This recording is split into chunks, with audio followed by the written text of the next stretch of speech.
নবীজি ইরশাদ করেন, রে আমার উম্মত, আমার উম্মতেরা, আমার উম্মতের মধ্যে এমন একটা জামানা আসবে, শেষ জামানা, এমন একটা জামানা হবে ফিতনা ফাসাদের জামানা, যে জামানায় মানুষ মানুষকে দিয়ে বিশ্বাস করবে না। মানুষ সকালবেলা ঈমান নিয়ে ঘর থেকে বের হবে, আবার বিকালবেলা বেঈমান হয়ে ঘরে ফিরে আসবে।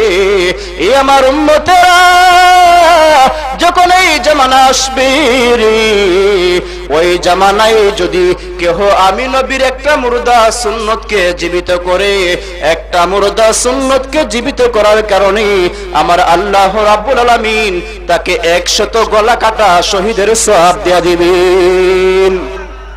আমাদের নবী যে জানতেন কিনা? জানাইছেন কে?